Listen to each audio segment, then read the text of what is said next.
Olá, este é o Assunto do Trabalhador, seu podcast idealizado pela Vicência Advocacia com apoio do Instituto Edésio Passos. Assunto de hoje, a mudança na previdência do servidor público pós-reforma previdenciária. Hoje recebemos aqui a doutora Paula Cortellini, advogada, mentora, direito sócia e gestora da Adicine Cortellini Advogados Associados, especialista em direito processual e direito previdenciário e especialista em previdência do servidor público. Doutora Paula, muito obrigado pela sua participação, sua disponibilidade, sua saudação inicial e já respondendo a primeira pergunta, quem é Paula Cortellini? Oi, Ronilson. Primeiramente, queria te agradecer o convite. É um prazer estar aqui. Dar um bom dia, boa tarde ou boa noite para os nossos ouvintes. Então, meu nome é Paula Cortellini, né? Eu sou advogada, eu sou especialista em previdência, sou ultra especializada em previdência do servidor público. E hoje eu atuo, no meu escritório nós atuamos com o INSS, mas temos uma ampla atuação com o servidor público. O escritório está aí há 40 anos já atendendo servidores públicos. Ótimo. Obrigado, Paula. Já ingressando no nosso tema da reforma da Previdência, o que trouxe de mudança significativa para a aposentadoria do servidor público? Ronilson, mudou tudo, né? Mudou muito. Essa nossa reforma, que veio com a emenda condicional 103, ela fez uma grande diferenciação para os servidores públicos a depender do ente em que eles estão. Então, por exemplo, antes da reforma, todos os servidores públicos eles se aposentavam pelas mesmas regras. Então, aposentadoria e pensão por morte, o servidor lá do estado do Pará e o servidor lá de Caxias do Sul se aposentavam exatamente pelas mesmas normas, né? Mesmo requisito etário, a tempo de serviço público, tempo no cargo, e inclusive o cálculo do benefício era igual para todos. O que acontece? Vem a emenda constitucional 103, ela faz uma coisa muito interessante, né? A emenda constitucional 103 da reforma. Ela muda para os servidores federais, mas ela diz, olha pessoal, isso aqui é para os servidores federais. Servidores estaduais, municipais e do Distrito Federal, cada um agora vai ter sua regra, cada ente que faça a sua regra. E daí nós começamos a ter as outras reformas dos estados, dos municípios. Então, por exemplo, aqui no Paraná, a gente teve a reforma com a emenda constitucional 45, né, de 2019. Então, temos novas regras a partir de 4 de dezembro de 2019. O Paraná foi um copia e cola da União, então, mesmas regras. Mas tem outros municípios, outros estados que fizeram regras completamente diferentes. E tem outros que também têm uma situação interessante, ainda não fizeram reforma. E estes que não fizeram reforma ainda se utilizam das regras antigas. Mas veja só, né, a diversidade que nós temos hoje. Então já era difícil para o servidor público entender a sua previdência por mudanças constantes e normas muito específicas. E agora é necessário um maior estudo, sabe, de cada um, da vida também de cada servidor, tanto das regras próprias de cada servidor, mas também da vida contributiva de cada um, né, que é muito diferente. Às vezes a pessoa começa na iniciativa privada e passa num concurso, tem gente que é concurseira, ficou indo de um concurso para o outro, tem servidor que tem tempo rural, tem servidor que tem exposição a agentes nocivos, tem servidor que é magistério, mas é magistério e foi por um tempo para um cargo administrativo e sai da hora aula, vai para a hora relógio. Então, é muito artesanal. E agora com essa mudança de ente para ente mais ainda, né? Tá, ok. Você está escutando o Assunto do Trabalhador. Hoje, falando sobre a previdência do servidor público.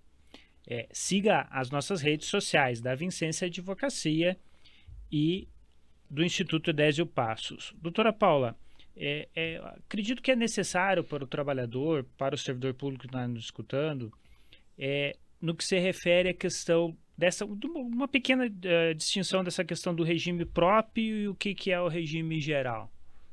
Muito boa pergunta, Ronilson. A gente tem que fazer essa diferenciação. Então, vamos lá. Quando a gente fala em regime geral, é o que o pessoal chama comumente, né, de INSS.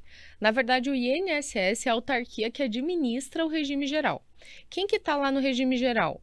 Isso é o pessoal da CLT, os autônomos, né, contribuintes individuais, nós temos lá o trabalhador rural, enfim. São pessoas que não estão num cargo efetivo, né, de um ente que tenha regime próprio. Então, o regime próprio, você veja, ele é excepcional, ele é uma exceção.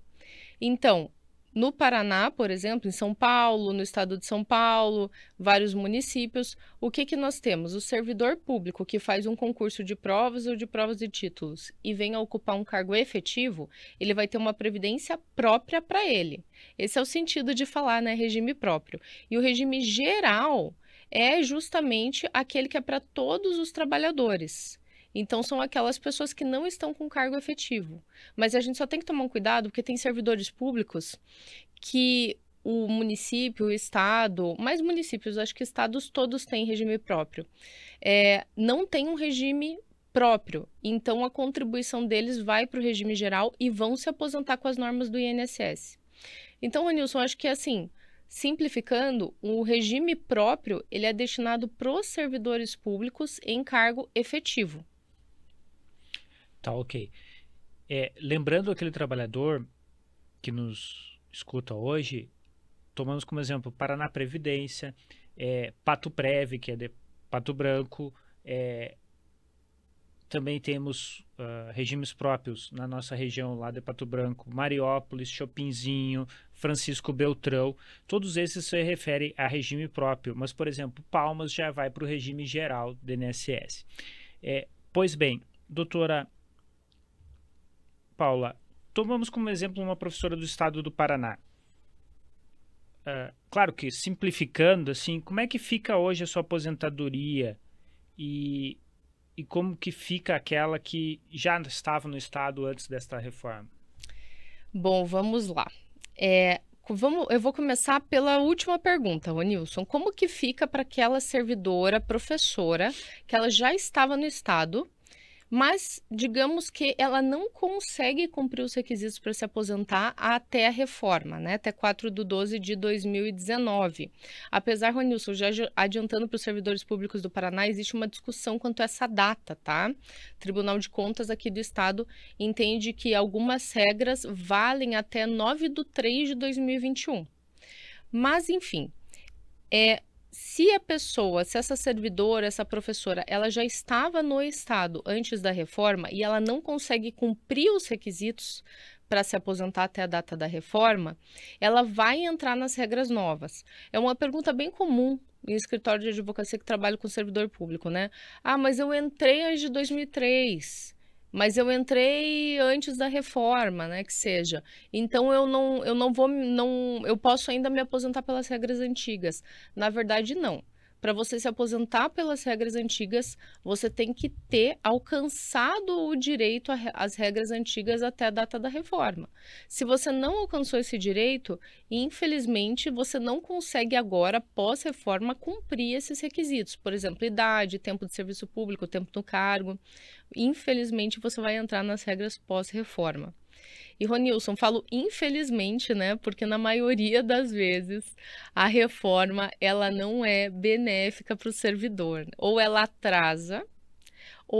atrasa e diminui o valor da aposentadoria. Então, para uma professora hoje do estado do Paraná, que opções nós temos? O estado do Paraná implementou 3 regras. Então, uma a gente chama de regra permanente e 2 regras de transição. As regras de transição, elas são para quem já estava no serviço público até a data da reforma da Previdência, até 4/12 de 2019.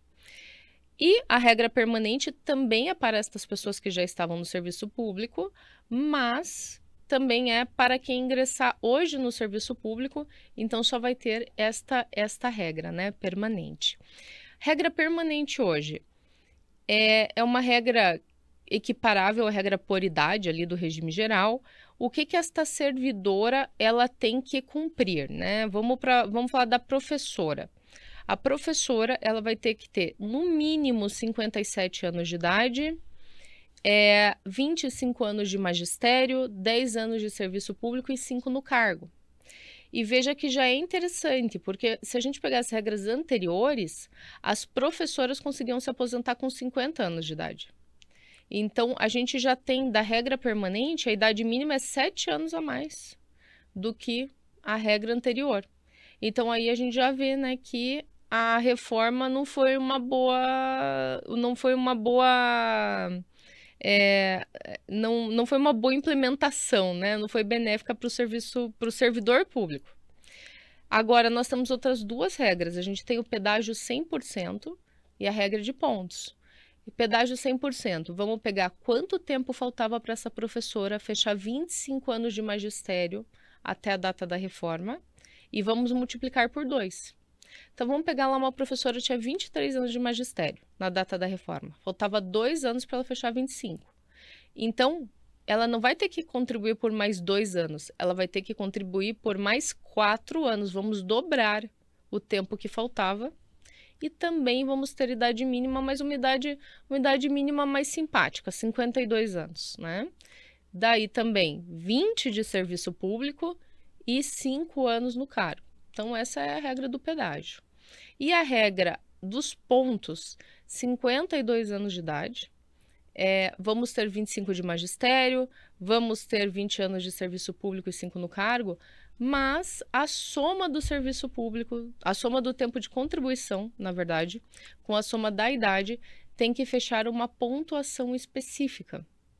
Então, também acabamos tendo um prejuízo dessa servidora pública do magistério.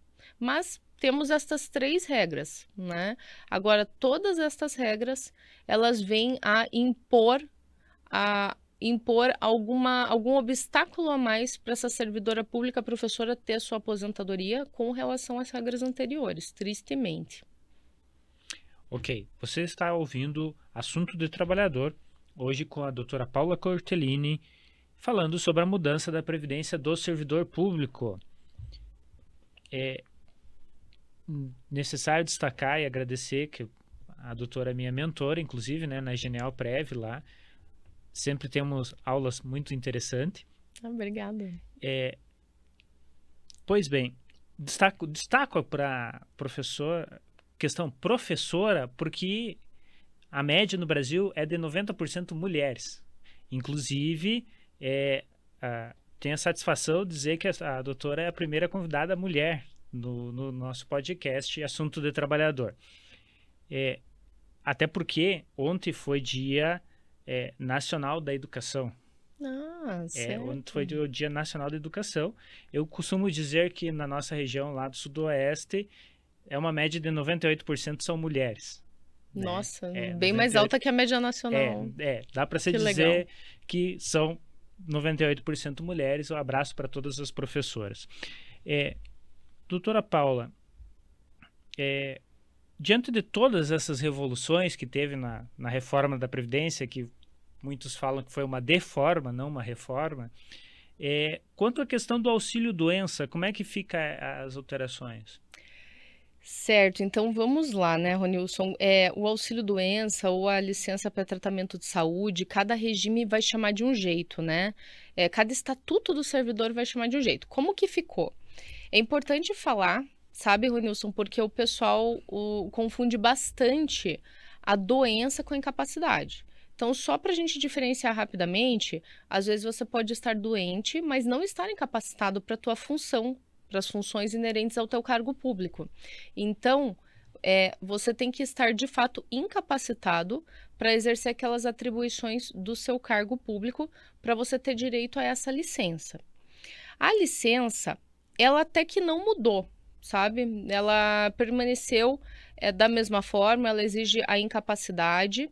Sempre o serviço público vai tentar primeiro uma readaptação, porque muitas vezes você não pode exercer as funções inerentes ao seu cargo especificamente, mas você poderia ser alocado, você trabalhar em outra função ali do serviço público. Muito comum o professor, né, já que a gente está falando de professor, muito comum o professor ou a professora incapacitado, ele vá para a biblioteca, por exemplo, ou vá para a secretaria, né? Então, ele não fica lá na sala de aula com o desgaste de ficar em pé, de utilização da voz dele. Se tiver relacionado essa incapacidade a esses fatores, ele pode ser readaptado. Agora, não deu para readaptar. que o serviço público vai fazer? A perícia vai recomendar, então, a licença para tratamento de saúde, né, o auxílio-doença. Nesse caso, esta pessoa, este servidor ou esta servidora, vai sair, vai ficar licenciado, vai ficar em casa e vai receber a remuneração do cargo dele. Então, ao menos aqui no estado do Paraná, se manteve a continuidade da remuneração do cargo. É claro que, por exemplo, não vai receber auxílio alimentação, não vai receber o auxílio transporte, né, que são verbas indenizatórias, mas, de resto, permaneceu igual. Então, ok. A aposentadoria... insalubridade, no caso, também não recebe, né, doutora? Insalubridade também não recebe. Mas, Ronilson, tem uma coisa interessante que está acontecendo na jurisprudência. Porque, veja, muitos servidores, eles têm uma atividade que eles estão inerentemente expostos a agentes nocivos. Vamos pegar o exemplo do médico enfermeiro, né? Inegavelmente está exposto a agente biológico, decorre da profissão destas pessoas. Então, digamos que está lá um médico ou o enfermeiro, o técnico de enfermagem, trabalha na UTI, tem uma exposição. Ele fica doente e ele daí vai para licença para tratamento de saúde. Ele não vai receber o adicional, mas quando ele for se aposentar, como ele foi de forma involuntária, né? Ninguém quer ficar doente. Então, como ele teve que se retirar, se licenciar de forma involuntária, nós temos jurisprudência no sentido de que este período, então, de licença vai ser considerado como tempo especial, para fim de aposentadoria especial ou para conversão de tempo especial em comum. Certo. Você está escutando Assunto de Trabalhador. Hoje o assunto é mudança na previdência do servidor público, regimes próprios. Pois bem, doutora, quanto a essa questão de reforma, naturalmente é interessante falar sobre a questão da aposentadoria por invalidez. Ah, sim, porque está bem ligado, né, Ronilson? Porque se nós estamos falando de um servidor que está doente, ele sai para uma licença para tratamento de saúde, muitas vezes ele pode, de fato, não recuperar essa capacidade, né, durante o tratamento dele. E daí, neste caso, o serviço público faz o quê? Em regra, vai postergando a licença para tratamento de saúde ou auxílio-doença por até 24 meses. É sempre importante ver no ente específico, no município, no estado, qual que é o prazo, certo? Mas, por exemplo, da União, do estado do Paraná é 24 meses. Então, vai se postergando, acompanhando, vendo se esse servidor recupera a capacidade dele para voltar para o cargo. Não recuperou e também não deu para readaptar. Sempre se ressaltando, pessoal, que a primeira opção é sempre a readaptação, mas às vezes não dá. Então, ele vai ser aposentado por invalidez. Agora, eu falei, né, que a licença para tratamento de saúde não teve, assim, tanta mudança, o servidor sai com a mesma remuneração. Mas, na aposentadoria por invalidez, já não fica tão bom o cálculo. Então, na aposentadoria por invalidez, até o que é um absurdo, né, Ronilson, porque é uma pessoa que ela está sem a capacidade laborativa de forma total e permanente. E ela vai ter uma redução grande no seu valor de aposentadoria. Como vai ser esse cálculo? Vai ser pela média. Então, vai se pegar a média de todas as contribuições desde julho de 94. Este servidor vai ganhar lá 60% desta média e mais 2% para cada ano que ultrapassar 20 anos de contribuição. Então, vamos dar um exemplo. Vamos pegar lá uma professora, ela ficou incapacitada com 15 anos de tempo de contribuição. Ela vai ganhar 60% da média. Agora, uma professora que ficou incapacitada com 22 anos de contribuição, ela vai ganhar 64% da média. Qual que é a exceção? Se a pessoa se aposentar, ficar incapacitada total e permanentemente por causa de uma doença, uma moléstia profissional, acidente de serviço, ela vai ganhar 100% da média. Mas veja, sempre média. Então, às vezes, um servidor, uma servidora que, se conseguisse esperar a regra, né, para se aposentar voluntariamente, teria até uma integralidade, porque a gente ainda tem integralidade pós-reforma. E ele fica doente antes, ele vai se sujeitar à média e muitas vezes a não 100% da média.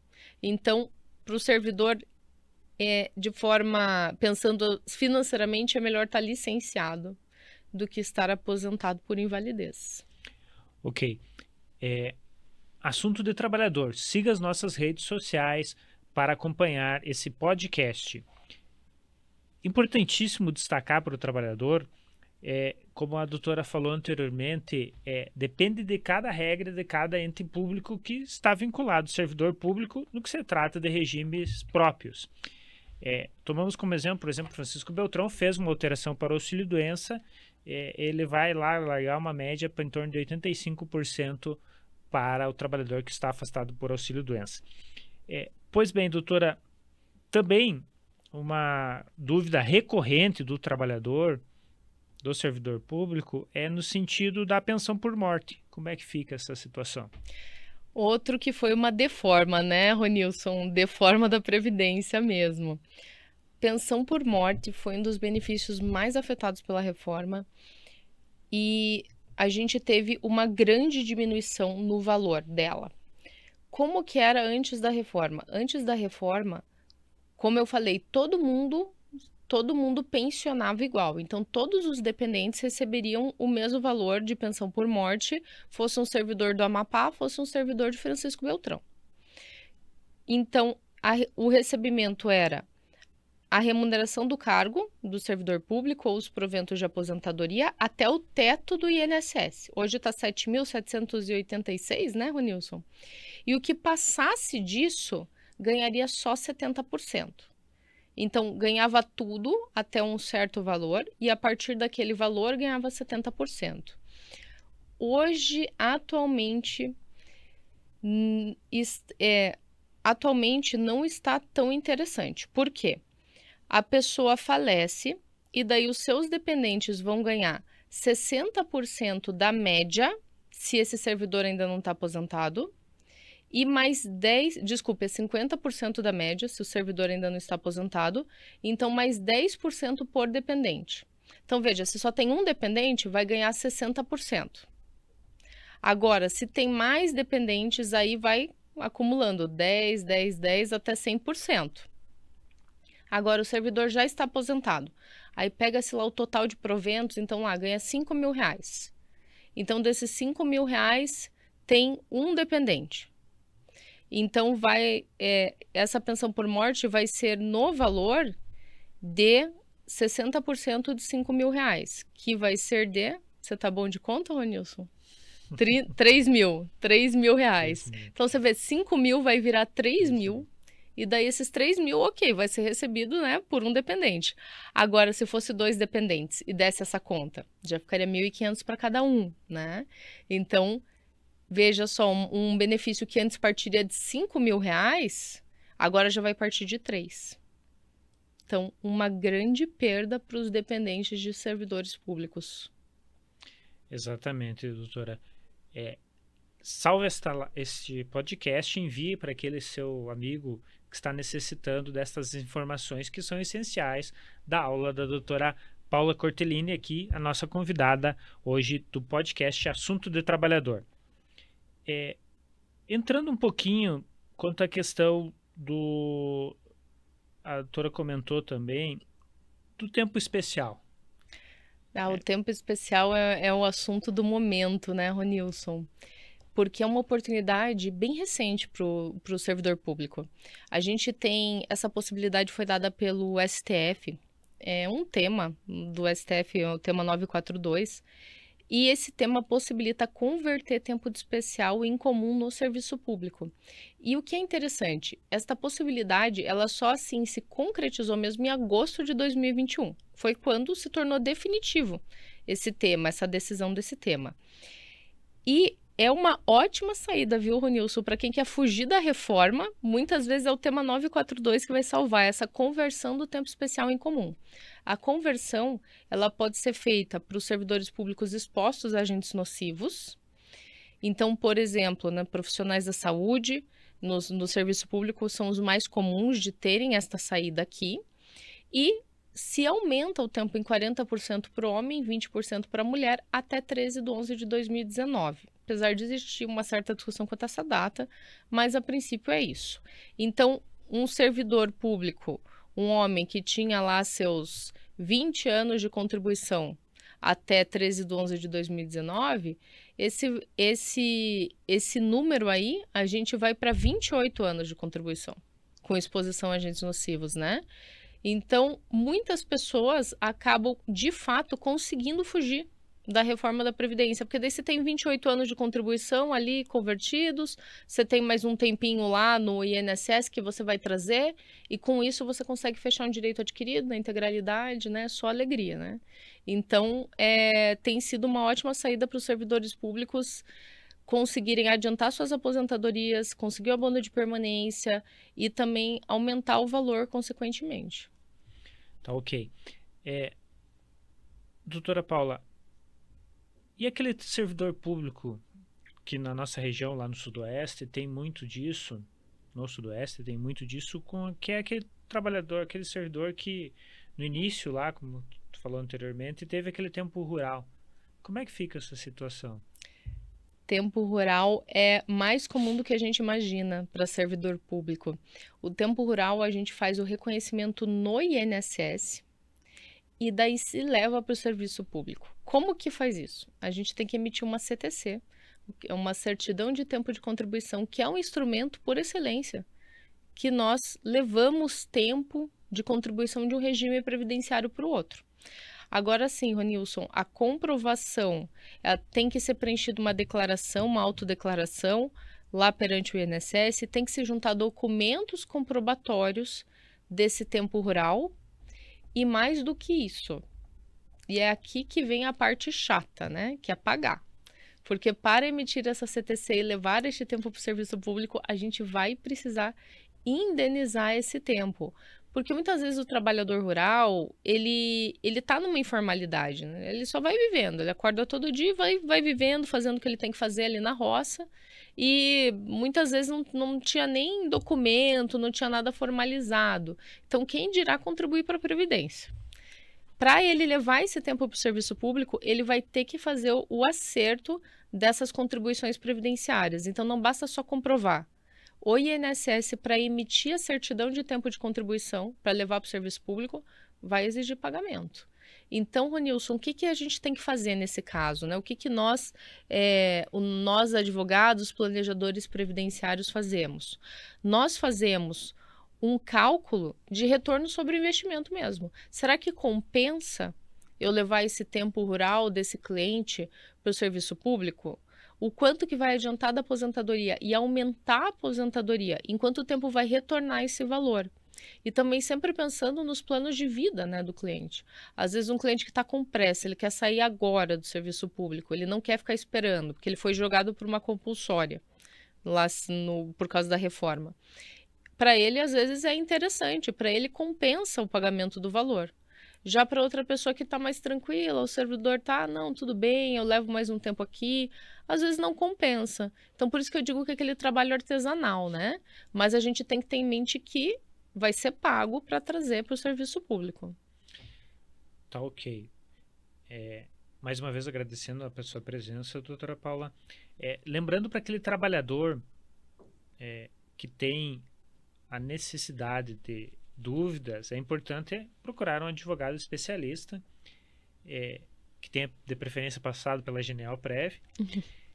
Mas, enfim, quanto à questão, tanto da questão especial, porque tomamos como exemplo aquela pessoa que vai ter o tempo rural, né, que tem o tempo que trabalhou lá na roça com os pais, que o pai tinha lá um determinado número, tinha uma chácara, por exemplo, um sítio, depois ele passa para o tempo normal, às vezes tem o tempo especial, certo? No próprio serviço público, que muitas vezes é ligado ao regime próprio, como por exemplo, regime geral, como por exemplo é a questão de Pato Branco, que tinha o regime geral e depois em 2018 foi criado o regime próprio, né? É importante destacar essa necessidade de um acompanhamento adequado até para a questão de preenchimento, né, dos próprios laudos, se o PPP está corretamente, se está completo, porque se bater lá, vai haver uma negativa e vai haver um prejuízo para o trabalhador, né, doutora? Com certeza. E o que é interessante a gente falar é que o PPP, né, Ronilson, é o Perfil Profissiográfico Previdenciário. Esse nomezinho aí que mais parece xingamento, quase, né? É um documento super importante para comprovação de tempo especial. Mas ele é elaborado pelo próprio serviço público.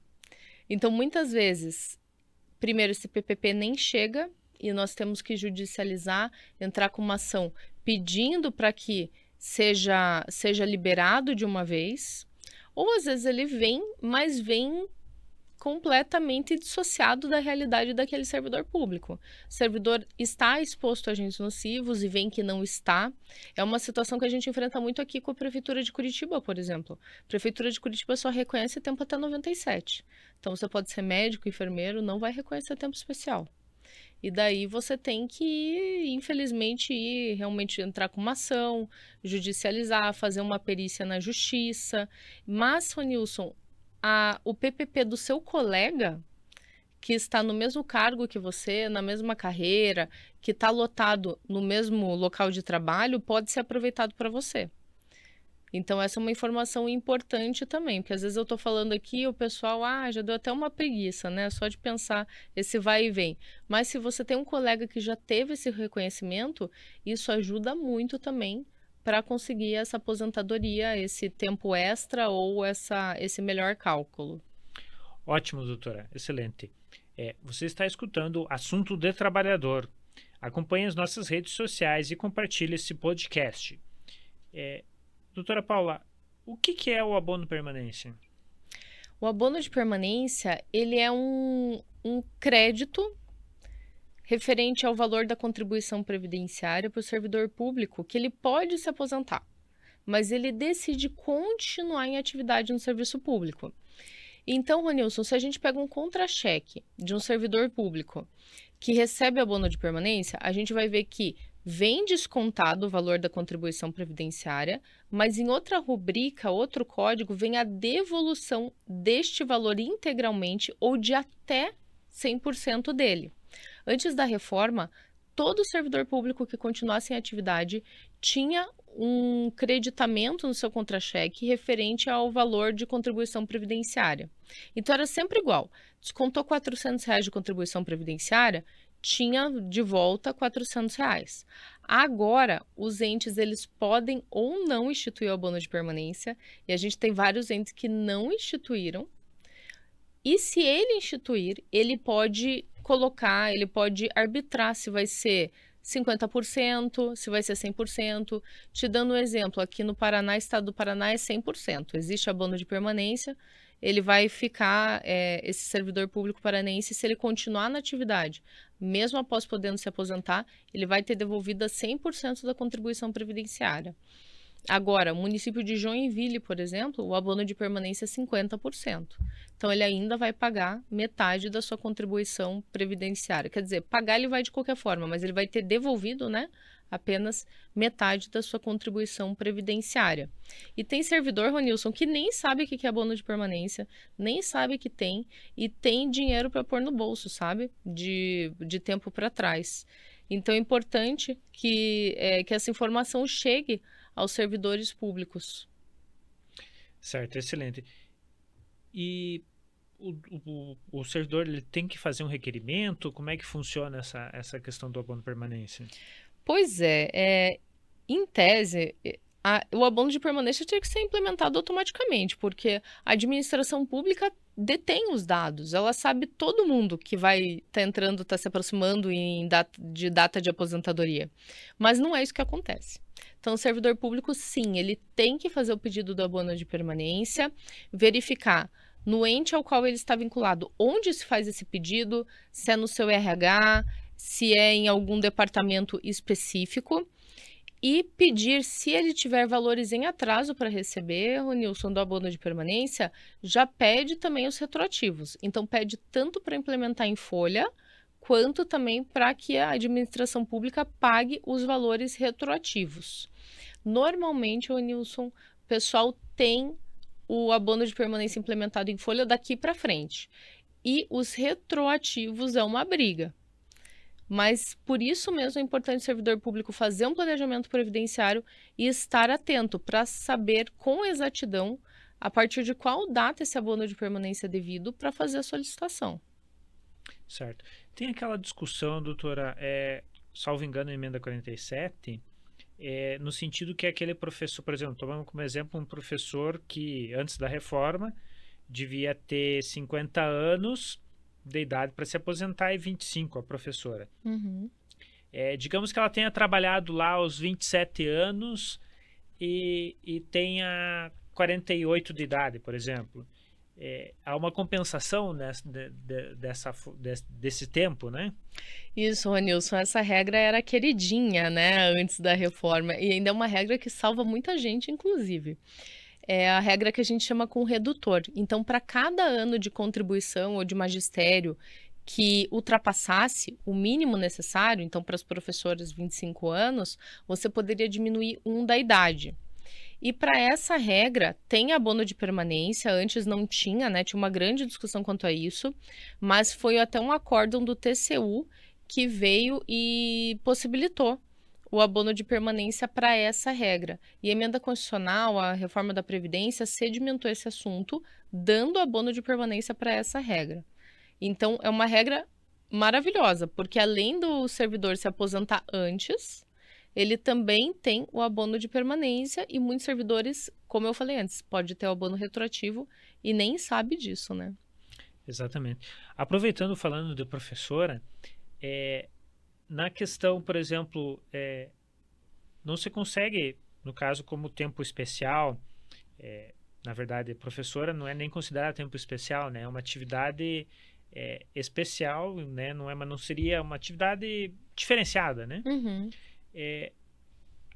Aquela pessoa que teve o tempo normal, digamos assim, que não trabalhou como professora, mas trabalhou com carteira assinada, tem como fazer alguma forma de conversão? Muitas vezes o pessoal pergunta. O magistério, ele só pode ser convertido até 1981. Então, veja, a gente já está falando de 43 anos, né, que caiu a conversão do magistério. Então, hoje a gente tem muitos poucos casos de servidores que, de fato, conseguem aproveitar essa conversão. E, infelizmente, Ronilson, a gente tem essa restrição do magistério dele você não poder combinar com nenhuma conversão ou nenhuma outra regra especial, seja do tempo especial ou seja até de deficiência, tempo com deficiência também. Não existe previsão de combinação de regras. Então, o magistério para a mulher é 25 anos mesmo e para o homem 30 anos, salvo na regra permanente, daí também vai ser 25, né, para o professor, mas sem poder reduzir esse tempo de alguma forma por esse professor ser PCD, ou ele, por exemplo, estar lá no laboratório, laboratório de biologia, tá lidando com agentes nocivos, agentes químicos, não se consegue fazer essa conversão de tempo. Tá, ok. Obrigado, doutora. Excelente. Você está escutando Assunto de Trabalhador. Aproveitando aqui que nós estamos falando de servidor público, há muitas dúvidas e muitas discussões quanto à questão da licença-prêmio. O que é essa licença-prêmio, doutora? Licença-prêmio era um prêmio mesmo, né, que nós tínhamos para os trabalhadores, para os servidores públicos, que permanecessem por um determinado tempo no serviço público, eles poderiam tirar um período sabático. Então, o que seria isso? Aqui no estado do Paraná, por exemplo, né, era da seguinte forma, ele ficava 5 anos no efetivo serviço público e dele poderia tirar uma licença de 3 meses. Então, ele ia para casa ou, né, tirava férias e tal, mas ele continuava recebendo a sua remuneração. Agora, Ronilson, como que ficou, né, a licença-prêmio? Depende de cada ente. Então, a gente sempre, com o servidor público, a gente sempre vai cair nisso. Sempre tem que verificar qual que é a legislação daquele ente federativo. Mas eu vou pegar o estado do Paraná. No estado do Paraná, a gente tinha licença-prêmio, que a gente chamava aqui de licença especial, só que ela foi abolida em 20 de janeiro de 2020. Então, o servidor público do estado do Paraná, se ele completou um período aquisitivo que a gente chama de 5 anos até essa data, maravilha, ele tem licença-prêmio, licença especial para receber. Agora, se até essa data ele tinha, por exemplo, completado 3 anos, faltou 2, não tem como ter uma licença proporcional.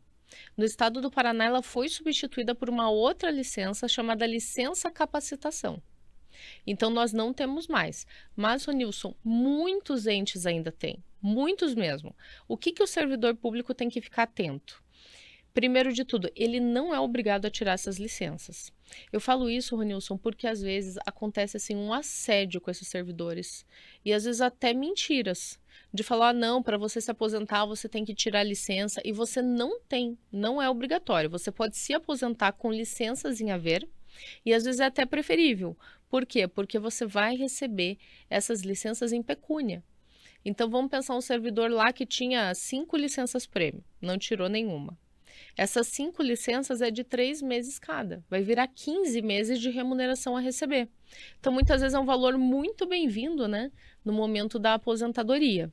Melhor ter a licença, você sendo pago ali, tendo essa indenização depois, do que tirar a licença em atividade, porque no final das contas você vai ter a remuneração mensal de qualquer forma, só que na forma de licença. Então, se você deixa para depois da aposentadoria, é um extra que você tem. Porque além do mês de aposentadoria que você vai receber, o benefício mensal, você também vai ter esses meses em haver aí recebidos em dinheiro. Tá, ok. Quanto à questão da prescrição, doutora, e já perguntando quanto à questão do estado do Paraná que alterou, aquele professor, aquele servidor que já tinha direito antes da alteração, como é que fica essa questão ele se aposentou agora, por exemplo, como é que fica a questão da prescrição, pode cobrar para trás? Ótimo, então, a gente tem 5 anos para cobrar. A partir de quando contou esses 5 anos? Publicou o ato de aposentadoria no Diário Oficial. Tem 5 anos, esse servidor tem 5 anos para cobrar. Eu até brinco, sabe, Ronilson, eu falo para os servidores que quando eles se aposentam, eu acho que lá no regime próprio eles colocam uma ampulheta que tem 5 anos para ela cair assim toda a areiazinha e eles fazem festa lá, né? Porque depois de 5 anos você não pode mais pedir. E, Ronilson, o que tem de servidor que faz doação aí para a administração pública, né, por não pedir esse dinheiro, não é brincadeira. Então, são 5 anos. O servidor público tem que ficar atento e vários direitos decaem em 5 anos, né? Inclusive quanto ao benefício, quanto à revisão do benefício.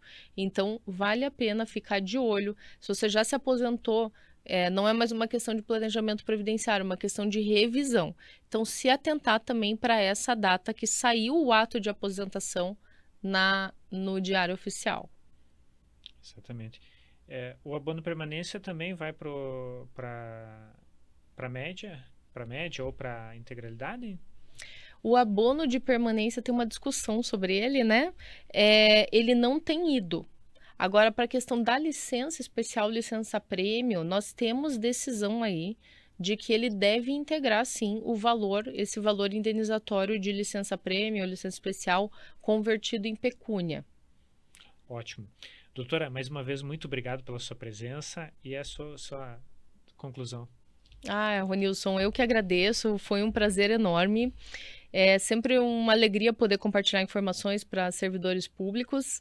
E a minha conclusão é um recado que eu queria dar para os servidores para irem atrás de seus próprios direitos, né? Porque, infelizmente, o serviço público não serve o servidor público. Ainda mais em um momento que é tão decisivo, que é o momento da aposentadoria. Então, procure um especialista em direito previdenciário, em regime próprio de direito previdenciário, para cuidar da sua aposentadoria ou da revisão da sua aposentadoria. Ok, você escutou o Assunto do Trabalhador hoje com a doutora Paula. Muito obrigado e até o próximo programa.